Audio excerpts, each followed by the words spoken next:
चंद्रपूरच्या झरपट नदी पुनरुज्जीवनासाठी विधानसभेत आमदार सुधीर मुनगंटीवार यांची जोरदार मागणी.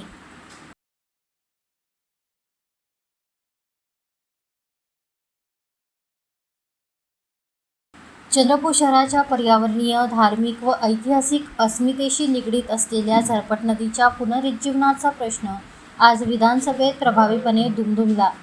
चंद्रपूर शहरातील नागरिकांच्या वतीने सादर करण्यात आलेला महत्त्वपूर्ण विनंती अर्ज सुधीर मुनगंटीवार यांनी महाराष्ट्र विधानसभा सभागृहात अधिकृतरित्या मांडला. झरपट नदीच्या पवित्र तीरावर वसलेली चंद्रपूरकरांची श्रद्धास्थाने अंतलेश्वर मंदिर, महाकाली मंदिर येथे दरवर्षी हजारो भाविक दर्शनासाठी येतात. मात्र नदीच्या प्रदूषित व अस्वच्छ स्थितीमुळे या पवित्र स्थळांचे पावित्र्य बाधित होत असून भाविकांच्या भावना दुखावल्या जात आहेत. याचा धार्मिक पर्यटनावरही विपरीत परिणाम होत आहे.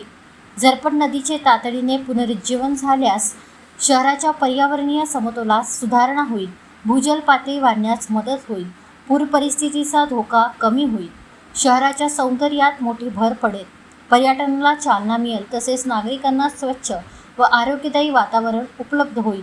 या विषयाचे गांभीर्य लक्षात घेऊन आमदार सुधीर मुनगंटीवार यांनी यापूर्वीही तारांकित प्रश्न, अतारांकित प्रश्न, कपात सूचना आदी संसदीय आयुधांच्या माध्यमातून शासनाचे लक्ष वेधले होते.